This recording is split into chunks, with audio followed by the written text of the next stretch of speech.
Oh, welcome back, guys. Sorry about that. We had someone being a little bit silly and pressing the button when they shouldn't have done. Not observing the 5 minute break, but at least us comms guys got a 5 minute break while we were waiting for it to be set up again. So yeah, the guys should just be picking the setups now, and then we will get to the action on the grid.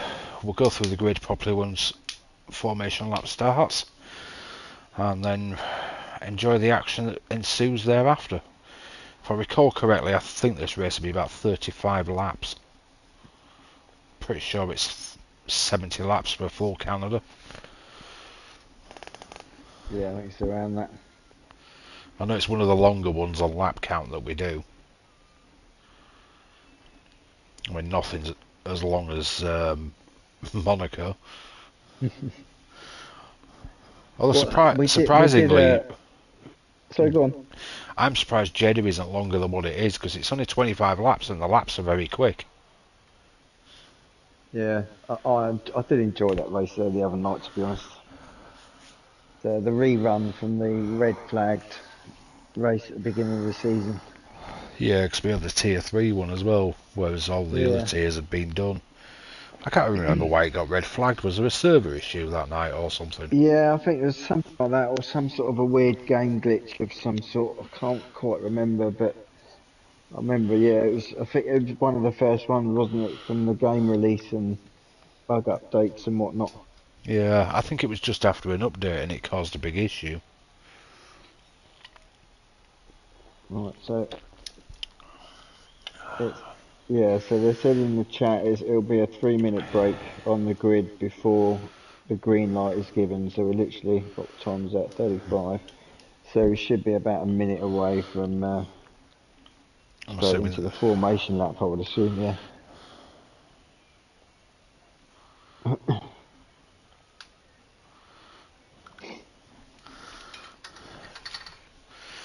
Yeah, give people a chance to put the setups on and probably give as admin chance to reset himself, Yeah, because he's had yeah. to rush around resetting the grid now.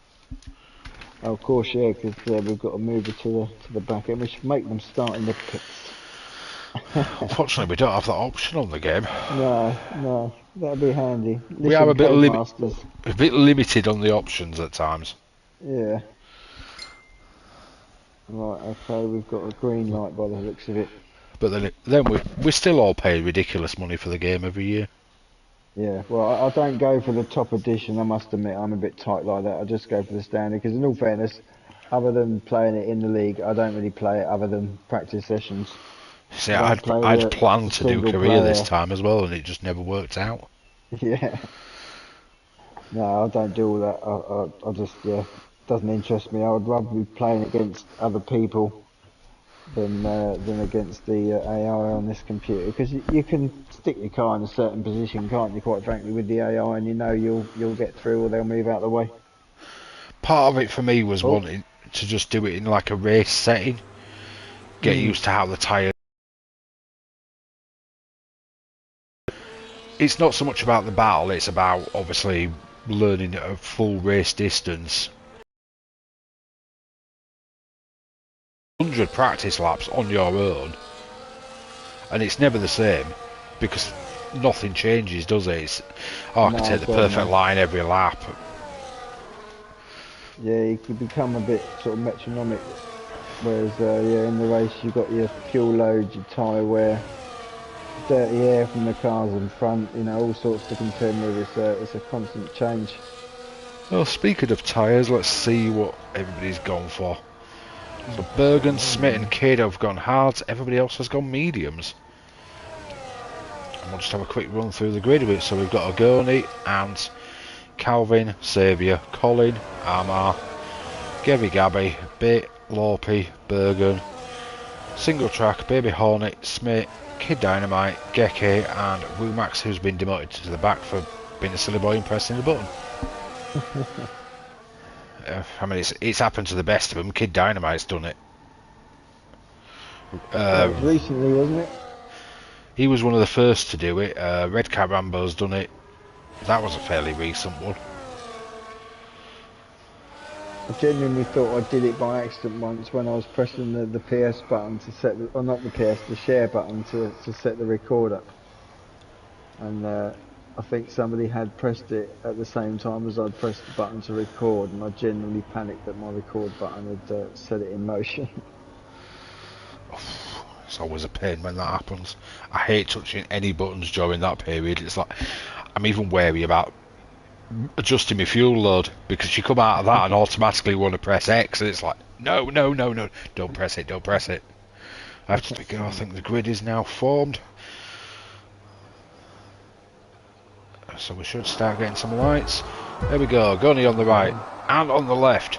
Who's going to get the best launch and advantage into turn one? And we go racing. Ant's had a really good start, but Gunny's had a better one. So he's going to lead into turn one. Hopefully no chaos further back, unlike the, was it 98 or 99 race where it was just absolute carnage at turn one. May have even been 2000. Can't remember that far back. I just remember cars going flipping and all sorts.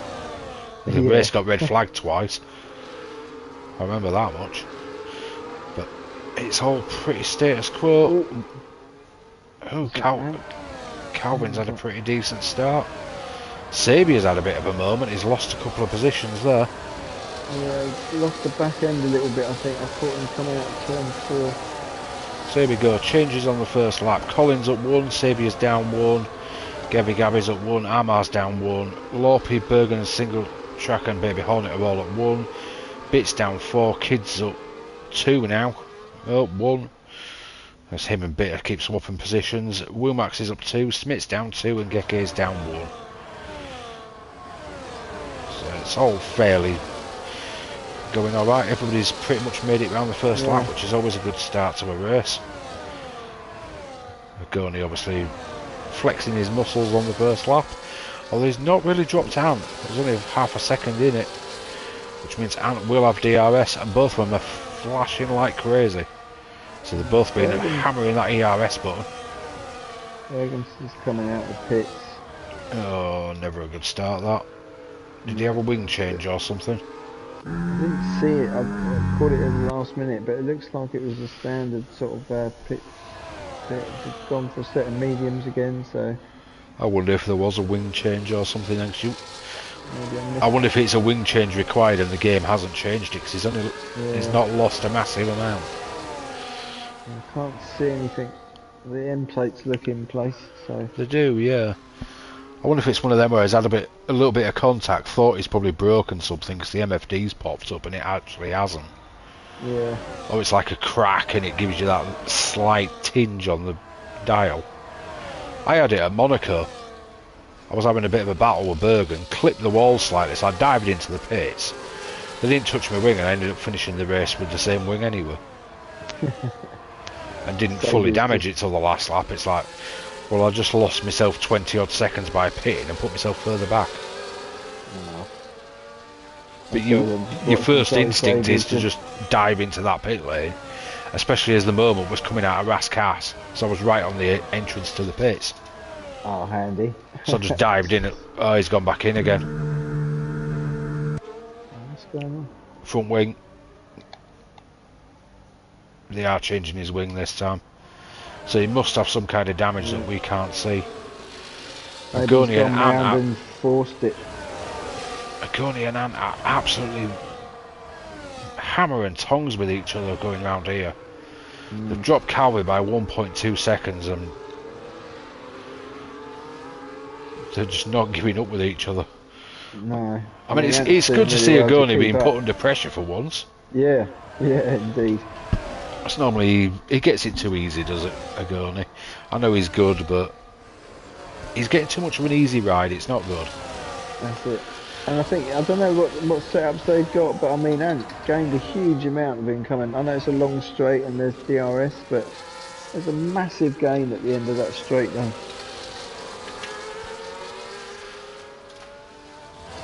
Yeah, I mean, they've absolutely mullered Calvin. He's long gone. Yeah. No chance of DRS. I mean, Calvin now's just got to try and keep Sabia out of the DRS. Keep that position safe for a while. thing is, if you're in P3 and the guy in front of you is, well, any position, if the guy in front of you has got DRS and you don't have a massive overspeed, you may as well drop back and preserve the tyres. Yeah. There's no point running in that dirty air because your tyres overheat, they wear faster, and you're not getting anywhere because any DRS advantage you've got, they've got. So as long as you can keep the pace, you're better just dropping back that little bit and freshening the air. Do what the McLarens do, drop back, preserve the tyres there and then, so you can run longer when everybody else starts pitting and get the advantage that way. Yeah. Because they seem to be tyre whisperers. Watching Hornet and single track. Oh, let's go have a look at that. A bit. And Dynamite's in the mix as well. There was a bit of chopping and changing just before the last hairpin.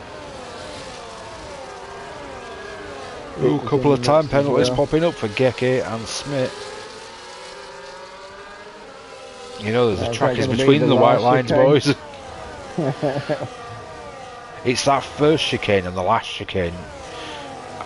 Absolute mental for running wide penalties on them. Yeah. Oh, Lopez had a big moment there. That's just let a few people through. Which is also going to lose Kid his DRS advantage. And he'll be loving the fact Kid won't have the DRS now. And he'll also see him flashing like crazy in front of him, which is a big invite. Especially if you've got a nearly full battery, and I know Baby Hornet's pretty good at preserving his. It just depends on... He's pushing, but he's just not getting that advantage he needs. He's just managing to sort of hold himself in DRS, I mean, which again, for him at the moment, it's just the gap between him and Savy now is crazy already. It's only 6 laps in. That's a half a second a lap, sorry. They're pulling out at the moment. Ooh, Calvin with time penalty. Calvin's been passed by Saviour. I missed that one. So holding that advantage over Saviour didn't last very long. The only other closest battle we've got at the moment, mixed a bit, well, Armour's now in, but Bit chasing Rumax. Oh, Bit's just got Rumax, I think, Rumax. You know, just jump to Armour, as you said about that. Unfortunately for him, Colin's got DRS on Gevy Gabby, so any advantage you would have gained is not going to be brilliant. No. And as long as that back straight is, the DRS section isn't massively long. They've moved that line, haven't they? The activation line. I'm sure it used to be longer. I don't think it's moved massively. It's only a few metres if it has moved, because it's always been sort of after the little kinks. Before the flyover is always sort of been where it is. But it doesn't give you a very long DRS section to gain any advantage before you're having to brake for that chicane. And if you're alongside and on the inside, you get such a disadvantage on that chicane that it's almost better for the person alongside you to brake earlier, get a better line through the chicane and carry more speed on the exit. Which is a move I've had pulled on me and I've pulled on other people. In fact, the person who pulled that one on me was Bit. Yeah, I went for the overtake, was alongside him. Obviously braked normally, turned into the corner, but I was on such a disadvantage because I was on the inside making it really tight. He got me again by turn 1. Yeah, it's just better traction and it carrying more speed out of the corner. Bit's having a lovely battle with Lorpy at the moment, to be honest. He's keeping him under pressure. Bit's obviously got faster over time, but I don't think he's as active in battles as what he used to be. Because he used to be really good at defending and battling. Don't get me wrong, he's not... Ooh. That's looking a little... That's given... That's not gone well for Bit there, has it?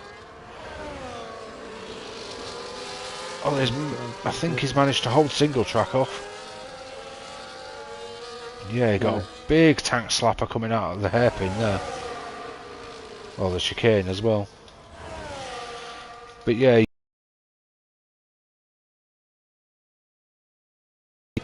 toe to toe these days. I think because he went to tier 2 earlier than he wanted to, and was more towards the back, he didn't have many people to battle with. Right. So I think it's kind of dulled his battling qualities and improved his pace. It's still a good battle when you get near him. Okay. Oh, yeah. Gekko's just at the moment. That was the flashing yellows. Back end now a little bit loose. Oh, 3 seconds to saviour. It's time penalties galore at the moment. We're only 9 laps in and we've got 5 people with penalties. This is one of them tracks where if you can keep your nose clean, you'll pull a massive advantage. Yeah. Ah, good evening, B17. Hello lads, come on Smith, watch your front wing. I know you know Cal fairly well. Yes, indeed. That's probably why he's jumped on to come and wind you up. He's away this week, I think. He's got a week of peace and quiet around the lake. I'm expecting some comment about you being Max Verstappen and Red Bull's #1 fan anytime soon. Yeah, more than likely. More than likely. But we can just throw that back with the fact that, you know, he's absolutely 100% in love with Marc Marquez in the MotoGP. So I counteract his argument. That means nothing to me. I'm not into MotoGP. No, but it'll wind him up no end. Well, he's laughing. I've seen that one from him a few times. Oh, give Kaiser the Red Bull. He loves Max. Yeah. If I get put in a Red Bull in MRC at any point, it'll be like his dream come true. I was meant to get a photograph actually when I was at Silverstone to post up on the Discord for everyone, just for, you know, giggles. But I was going to go to the mega store at the track and put on a Red Bull top, have a photo taken, and then upload it. And then afterwards go and hide in a corner and vomit from the experience. Well, to be fair, I'd probably cry from the experience if I put a Lewis Hamilton hat on. Yeah.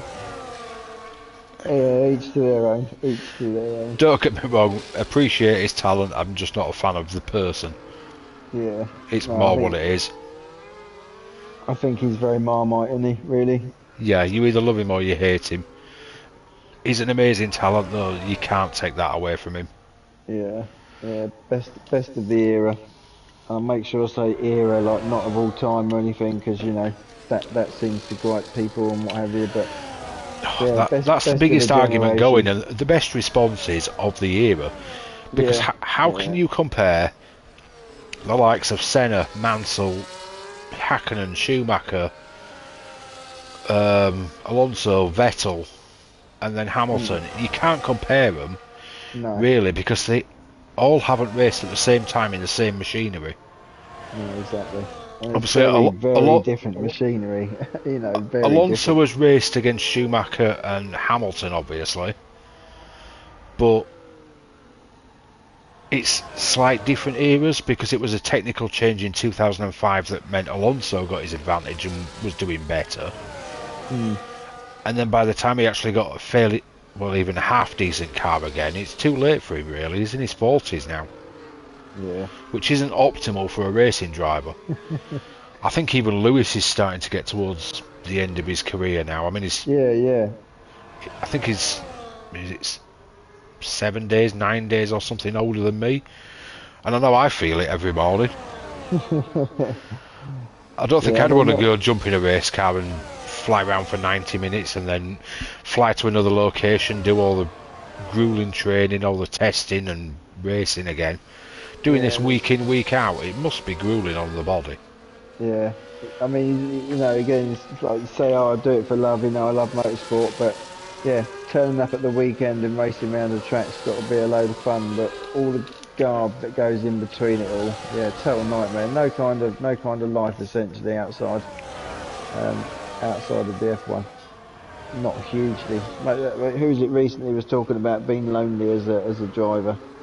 Because you know, you leave your family early on in life, you go to Europe. Oh, Gary Gabby's just had a big moment. I think he was trying a bit of a move on Saviour at the chicane and it just didn't work out for him. It meant he had a massive moment. But yeah, it's probably not a good life to have. You either need a relationship with somebody that's in that kind of life, like Max has found with Kelly Piquet. She's grown up in that life. She understands him very, very well. Her father was one of the multi-time champions, so she's grown up in the life. She's used to it. She goes to the races. Bottas's other half clearly understands the situation, even though she doesn't see him half the time. But she's clearly comfortable with that because they've been together such a long time. But a lot of the drivers either go through a spurt of having girlfriends for a few months and then another one appears or something, or you never see one. Yeah, exactly. Like Lewis, for example, he was with, was it Nicole Scherzinger for a few years, and then has never really bothered much since. No, just a few photos on a few yachts every now and again, and that's about it. It's got to be a very lonely life in that sense. Must be sad sitting there with hundreds of millions in your bank and nobody to share it with. Pretty much. But I mean, we all know he's probably going to give it a few more years and then give it up anyway. Yeah, I'm not even convinced he'll see out the full term of this contract at Ferrari, to be honest. I think it depends how the car is. Personally, I think if they'd have got Newey and he'd have had a championship contending car, he would have stuck around, tried to get that one more title, and then I think he'd have give up. Yeah. I think that's what he wants more than anything. I think he wants that one. Yeah. Obviously, because 21 was so controversial, what happened in that finale, regardless of who won it, what happened in that finale wasn't ideal for the sport. No, absolutely not. I think if emotional day, that one. If it hadn't have gone down the way it did, I think he'd have accepted it. Yeah. But the way I mean, if you win it fair and square on track, that's all well and good. But if strings are being pulled to interfere, then it tainted what had been a pretty epic season and a pretty epic battle all the time. Yes, obviously limits were pushed from both sides. Always. Slightly more from one than the other, but yes. I mean, there was things that happened that shouldn't have happened. There was quite a few, but like I say, it's both sides. And again, from Hamilton's point of view, he's, throughout his career, he's not always been an angel. There's been moments where he's had his moves and his elbows out and this, that and the other to get what he needed to get. So, I mean, I'm not a fan of Verstappen. I don't rate him much as a person, but I appreciate the fact he's a absolutely cracking driver. And he can be a bit over-aggressive. It's nice to hear of a Hamilton fan that remembers the old days when he was overly aggressive and not the complete angel that everybody seems to make him out to be. Oh God, yeah. I mean, when he first came on the scene, he was very, to be honest with you, it's probably sickening people that are listening, but he was quite Verstappen-like. He wanted to win it off the start line, and he had to nail everyone on the first corner, and it was always super aggressive. And I seem to recall quite a few incidents because of it. And it took him a while to sort of realise that it's the long race and have some patience, etc. The thing personally that I think made him worse was he won the championship and then the car went doggy. Yeah. The car went awful, and I remember a certain comment from him where he said, well, if they give me a decent car, I won't have to push this hard. because he was pushing too much and causing incidents. Yeah. But I remember that because he joined their team, I think, the first year they'd been on their own after Newey left and went to another team. So they were sort of running off of Newey's years before design, and then I think obviously without Newey and slight changes in regulations, they sort of dropped off then almost like year by year, further and further back. Yeah, because the 09 was a technical change which Braun took advantage of. Yeah, that was a good year for them. And then obviously you got the dominant years of Red Bull with Vettel and Ferrari trying, and McLaren were just basically nowhere. Yeah. And that's when he came out with that comment, and it's like, I think people forget that drivers, when they, obviously I saw all the stick that Norris was getting the other day, and it's like, hang on, all young drivers who are thrown into that top end, you winning races, you've got that competitive spirit. He's now in a championship battle he probably didn't expect to be in. Yeah. Okay, he says daft stuff every so often, but he's not the worst. There's been a lot worse than him, and you tell me a top-end competitive driver that doesn't say something stupid at times or doesn't get overly aggressive. Yeah, exactly. You cannot name one. They've all done it. I mean, Michael Schumacher, one of the greatest, he was also one of the worst, I seem to recall, for moments, incidents, squeezing people off track, or worse on some occasions. So, you know, they do what they got to do to get what they want. Yeah, I mean, Senna was no angel either, and he's regarded as one of the greatest of all time. Yeah. Especially if you take, was it 1990, where he pretty much deliberately took out Prost in revenge for the year before. Yeah, those two had a lot of love for each other, didn't they? Yeah. Let's have a quick check in at YouTube. I've seen Yeah, look at comments it. popping up. Look, he's been at it. Look, there you go. Aldi's had to do it. I think Mandy's popped up as well, so good evening, Mandy. I've got a picture signed by Max from his early years. And it says, bring back the Apparently. A1 GP all drivers in same spec car. I would prefer all drivers in same spec car, because then you will really see who is the best. Yeah, that didn't last long though, did it? It was like 1 or 2 seasons, the A1, and at the time it sounded like a cracking idea. But I don't know if they didn't get the drivers they wanted involved. Doesn't always work out how they want though, does it? No. But it is weird, you go through all the formulas, and the bigger ones like your Formula 3, your Formula 2, these are usually the break-in to F1. They are all same spec cars, so it's down to the driver and the setup you've chosen. Then you go into F1 where it's down to, well, who's got the best designer then? Although Newey, one of the best designers, he's clearly designed a car this season that chews its tyres up like crazy. And they're struggling to set it up because he's not as involved as he was. Yeah, I think that is part and parcel. They've lost quite a few big names there as well, haven't they, recently? Yeah, for various reasons and what have you. But well, we all know why Newey went. Part of it, I think, was the whole thing with Horner. Yeah. They've lost Jonathan Wheatley. That's another big name to lose. And, all the people at the top. Apparently there's a few behind the scenes that you don't really see that are going as well. So it's not been a good few months for them. And obviously with Newey not really... The new updates got scrapped because they just didn't work.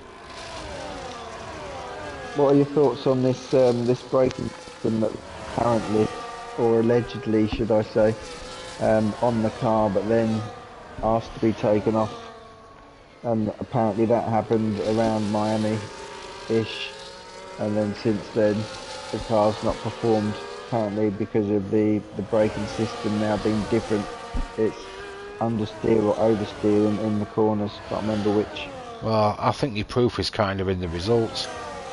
Nothing has been officially confirmed, but suddenly the FIA comes out and says this thing is not allowed, any team that's running it has to have it off by so and so time, and the results speak for themselves, because suddenly Red Bull went from dominant to nothing.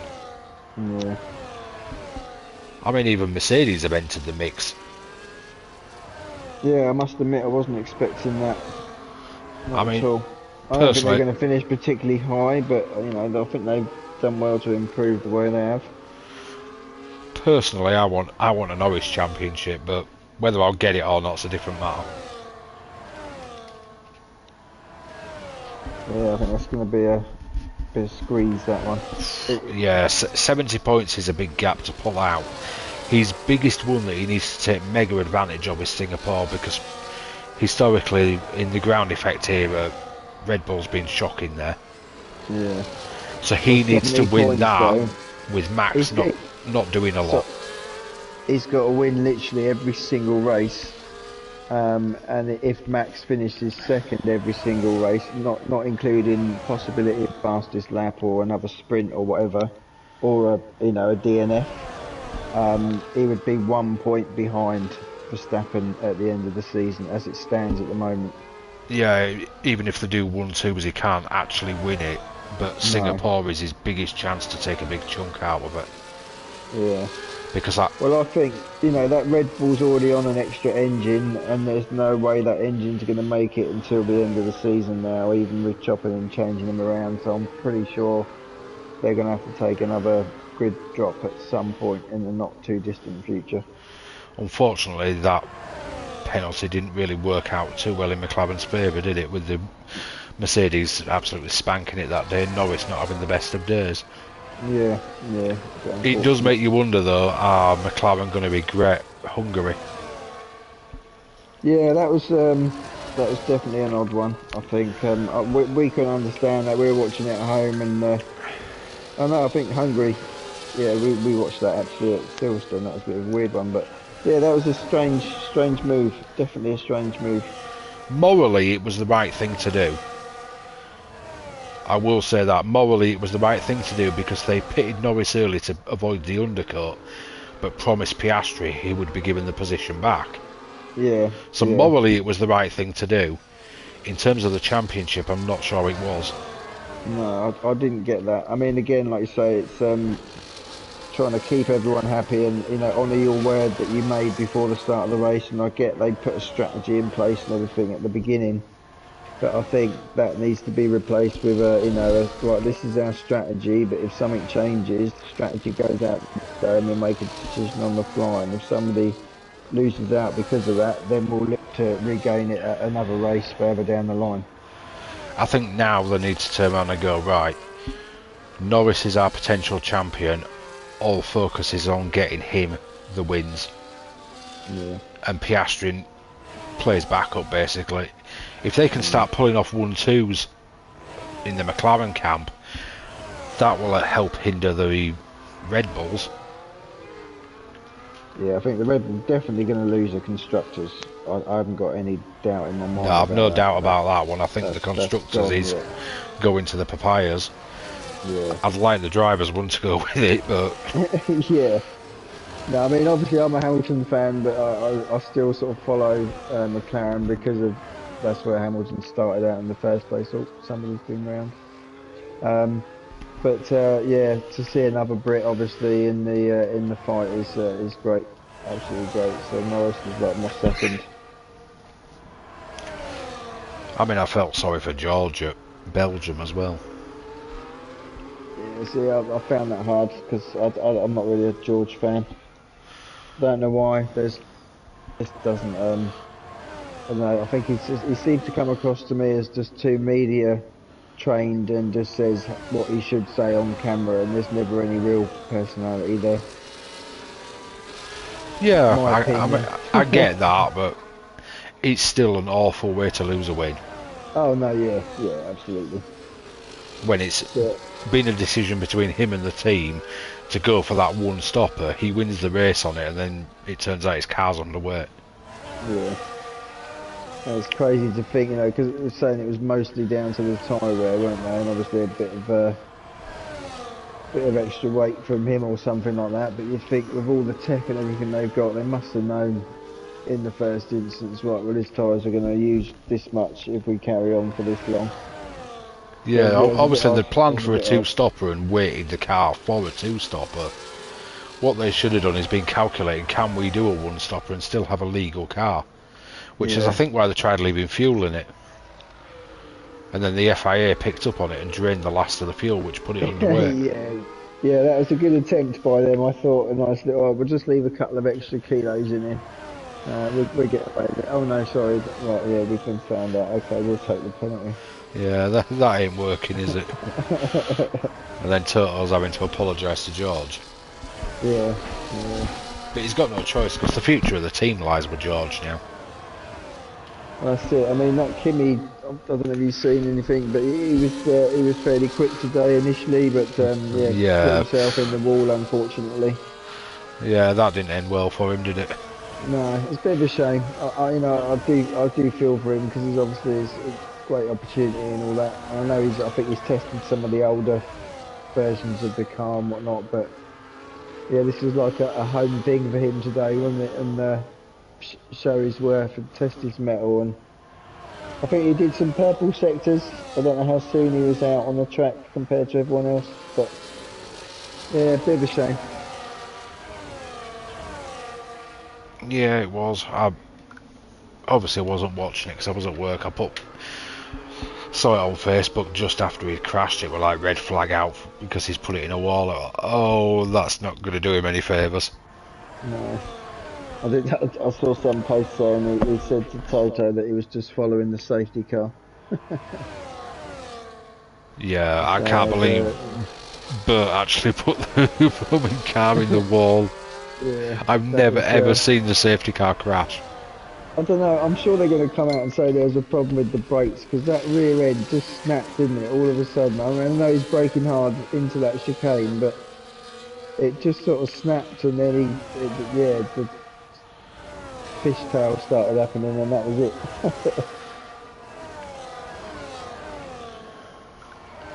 But no real battles going on. Armour Red is sort of within a second of Calvin at the moment. I think Calvin seems to be pulling away a bit. Everyone Yeah, else is pretty bunched out. that's the issue when you get to sort of this stage of a race, and you've had no safety car, so it's not all bunched up. It's all spread, and it's like you've got single track with 13.5 second gap in front of him. Yeah. Baby Hornet 12 second gap. Bergen 10 second gap. Or 11 second gap. Saviour 12 seconds back off the leading pair. Oh, Baby Hornet's out! Oh, yeah, Oh no, safety no, car. no, You said no. safety car. Commentator's curse. Yeah, that's happened. I I'm was going sorry, to say Simon. safety car myself. I'm so But sorry, Simon.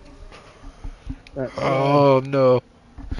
I can't right. believe I just said we'd had no safety cars and yeah. So we got 9 laps. Everyone now surely it's going to Well, start four of them have already dived in. Yeah. Bates gone medium, single track softs, Womax and Colin mediums. I'd go softs here. You should make it to the end. Yeah. I mean, the tyre wear's pretty good on this game. It's not bad. And you got, only 10 laps of fuel hopefully left in your car. It's not a massively high degradation track, is it really, with your braking and all that? So yeah, it should be a really push for it. I expect to see single track in the top 5. Yeah, I would as well. So a quick look at YouTube. I think you're getting wound up again. He's obviously had too much sugar this evening. Mandy says I bet he's got all the fan gear. He definitely has, I know it. Yep, has t-shirt, hat, posters, all signed, little model car, the works.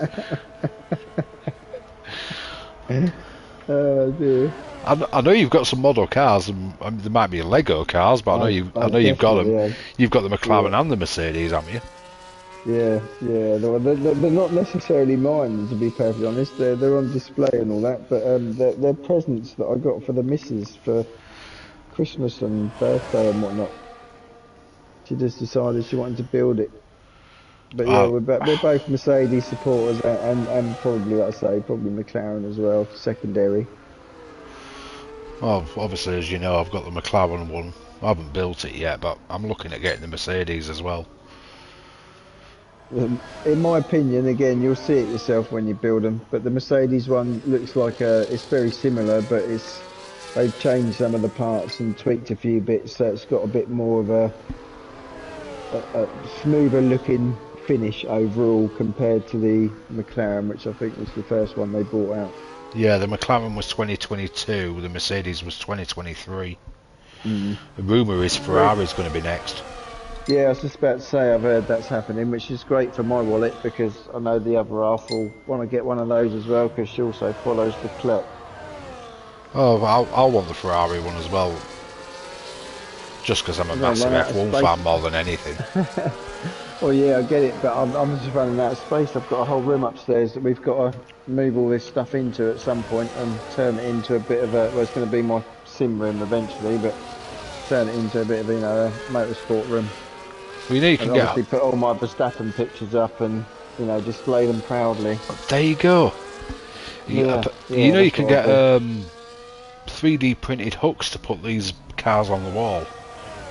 Yeah, yeah, and the little helmets you can get, they do stuff for that as well. Because I'm looking at getting one of the hooks when I eventually get around to building this, if I'm allowed it early. It's supposed to be a Christmas present. Mm. Well, there's a hook where you can just have it sort of hanging upwards or downwards, and then there's another one which is like a mini shelf that gets underneath the car, so you can have it sort of, I don't know, at a slight angle, but as it would be on the track, but just sort of hanging off the wall essentially. Looks pretty cool. I'll probably just get the basic hook for now that just holds it up. I can always look at something better later down the line. Yeah. I need to have a good clear out in this room and get it all sorted out. And I can start putting pictures and stuff up, because I've got a few bits I want to put up on the wall. Loads of stuff Getting out of the me drive crates. You get posters in that every so often. I want to put them up. The hats that I'm not going to wear. I mean, I've got a limited edition signed Luke Humphries shirt from the darts as well that I won. I want to put that in a frame and put it up on the wall. There's only 180 of them, and I've got one of them. So, I mean, he's not my favourite player, but I still want to put it up on the wall. Yeah, I think with the saying about the obviously winding baldy up about the fandom stuff with Marquez, but it's got the same thing. Got a T-shirt signed by a couple of the riders there, and that's gone in a nice frame to be put up. So, yeah, all good. I've got some myself. I'd like to say I just need to. I've got to clear out a room to create the room, and I haven't got round to clearing out the room yet. Well, I've got the room as such. It's just a bit of a junk room, so I need to clear out the junk. Yeah. Sort it out properly, and then I've had my rig in here for about 18 months now, and I've got a dartboard in here. I just want to sort it out so it's easier to use. Yeah, that's the thing. My rig ultimately is in my dining room, and it gets pulled into the front room when I'm on. So it needs to go upstairs into that room and out of the way. Just have it as a dedicated area, and then it'll be less hassle for me. Dragging it out now is it's quite a chore. Yeah, I can imagine. Safety car's in this lap, so we're going to get...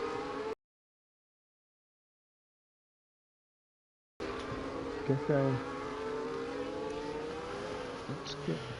Well, I've currently got a flashing banner for the safety car now. Yeah, I'm not sure why Geffe's got to let people pass or something. He's just going down the grass there, coming into the hairpin, letting about 2 or 3 drivers go past. Maybe he's just trying to get out of the way because he's lapped anyway. Yeah, that's what I can't see these. Obviously, we don't get a display on the screen, but it looked like deliberate, letting people pass. Always makes me nervous. The gun is gone. Ant's gone with him and got a little bit of a gain, but not obviously enough to do anything. I think Agoni's got this one locked up anyway. Yeah, I mean he's Ant's kept up with him the whole race. I think within a second most of the time, but it's just yeah, it's controlled, isn't it, on behalf of Agoni? He's just maintaining that gap, really controlling the race. A 30-point gap. This will extend it by another 8. So he's not won the championship just yet, but he's definitely on the right lines for doing it. Because I believe Ant was P2 in the championship, and he's going to get P2 points here. Because I'm assuming he'll get at least 3 seconds over Armar. And Saviour and Calvin both have penalties. Saviour's been 6 seconds. I think Calvin's was 9. Yeah. Ant's on 3, Saviour's 6, Calvin 9, Bit 6, Colin 3, Lorpy 3, Gabby 9, Smith 9, Dynamite's got a drive through, and Gekke's got 9. You know, when the start of the season came around, I was supposed to rate X. I was going to do it as a bit of practice and a way of breaking back in, and I just never did it. Yeah. It's, yeah, I mean, I did it a couple of seasons ago, and then the uptake was you had to be so quick off the mark to get on the list every week. I kept missing out because I had poor timing, and then yeah, not really done it. I've done maybe 2 or 3 races in the last couple of seasons. I thought, oh, because I'm in lower tier, there's not many lower tier drivers. I've probably got a good chance of a championship, and then I just never bothered. And now it's too late to even try. Yeah. We've I not mean, got too many tier threes in it at the moment. It'd be nice to see a few more have a go. Because, like I say, it's just treated it as a practice run for your race in the week. And if you know, well, there's what? want to get used to no lines and all that, then that's the by far best way to try. There's 7 people on the list for the lower one. Voltage isn't here anymore. Connor doesn't race very often. Sociopath's too quick in my opinion. Bobo's too quick. Scottish Ninja's not here anymore and he's second. And then you've got Stu who's top. Stu's going to take that title. Yeah, Steve's doing alright at the moment as well. I think Steve Ninja and Bobo, isn't it? But, sorry, I'm just getting a bit. Colin's just taken single track coming around out of Oh, turn Kid 2, I think Dynamite's it been was. disqualified. Oh, Not serving his drive-through, I'm assuming. But yeah, Scottish Ninja's still second in that championship and he's not even in the league anymore. How does that work? It just proves how little people actually race that. yeah. Shame. Definitely a shame. I think I'd have stood a good chance of actually winning the championship if I'd have signed up from the beginning. Maybe next season I might find the motivation to do some races, even if I don't do all of them. Even if I just do half of them, so I don't push myself too much. I'm starting to find the enjoyment more, and it would be good practice for Wednesday. With me that's not the really, thing, not really doing a practice, I could do a few laps, go into X, knowing I've got an easier field to deal with, just get the feel for it. Then by Yeah, Wednesday I'm exactly. going to be quicker. Yeah, racing around with other people live on the track as well. That's yeah. Oh, It's much watch more your feet. enjoyable than a practice session where you just... It's either people are in your way because they're on cool-down laps or out laps, or you're in the way of people who are too quick. And like you say, if you're doing a practice session on your own, you don't get the proper data from it. All you get is how long the tyres will last. Yeah, exactly. And ooh, this is the optimal line for these corners. Well, you can't take the optimal line in a race.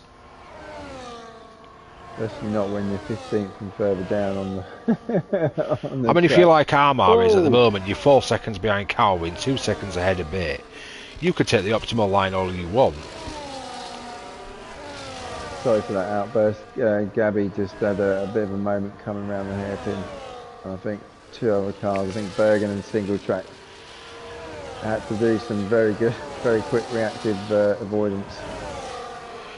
I mean, fair play to Oh. them two. Though some of only 5 drivers that don't have a penalty in this race.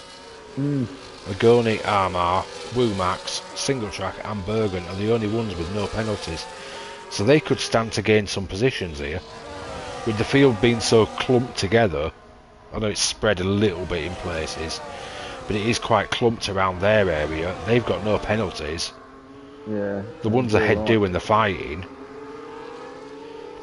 They could potentially gain some positions here. Because we're on the penultimate lap. There's only one more to go now. It looks like I stayed on board with Gabby, but I've come away now. But those soft tyres, I know they're only 7 laps, but they seem to be going way off. I mean, that car was all over the show, around all the corners. Lost Single the track traction spun. completely. No. Locked up under braking into the hairpin and just went sideways. Gabby's done the same thing on the exit Yeah, of the and hairpin. again, yeah. Gabby's not having a good time with the rear end of that car at the moment. Literally the whole of the last lap was a struggle. I think that may have just cost Single Track all them extra positions he stood to gain.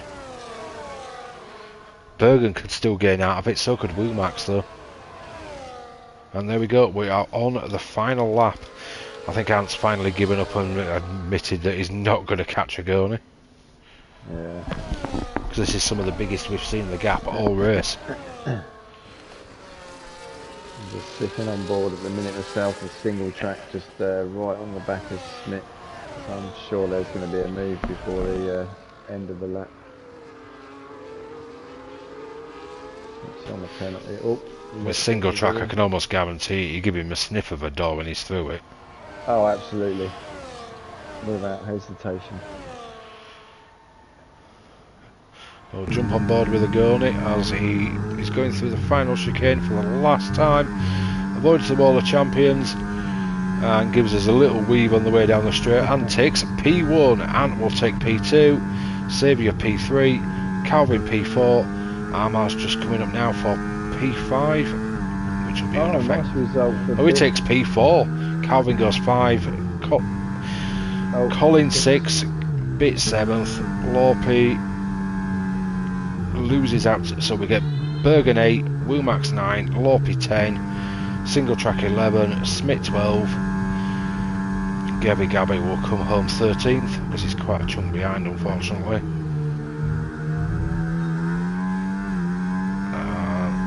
Yeah, he's going to take P13, gives us a little weave, he's finished the race at least. And then Geke is just coming down the back straight. Oh.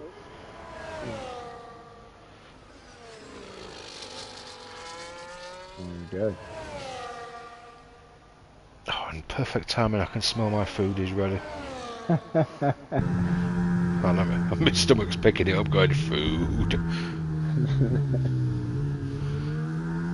Oh, poor Martin, he had to go AI after the restart, he had calf cramp. Not the first time that's happened to him. I remember it happened to him a few seasons ago, probably quite a few now. He got massive cramp, couldn't hit the brake pedal properly and went into the back of Fanning. Oh, nice. I think it was Fanning. It was one of them unfortunate incidents. Yeah. I think I used that excuse once when I had a minor car scrape. I think my foot suddenly got cramp and made me stamp on the accelerator. There we go, that's your podium. All the show-offs that get the champagne. And there's the race results. Obviously scroll down the list a bit for Ant when he's doing the results. So you've got DSQ for Dynamite, DNF for Baby Hornet, and then the top 14, who obviously all will pick up points. Even though Geke was like 2 laps down, he's still going to get points to finish the race. Yeah, exactly. That's the thing with X, you finish, you get points. Every time. So there we go, thank you folks for watching. That is your Friday evening entertainment all done with. You can go to bed or grab a beer or do whatever you're going to do now. And thank you, Steve, for joining me and keeping me entertained during that. My pleasure. I'm sure we'll end up doing it again at some point. But from us, it is for now good night, and we will obviously be back Monday evening at 7 o'clock for Tier 2. So we'll see you then. See ya.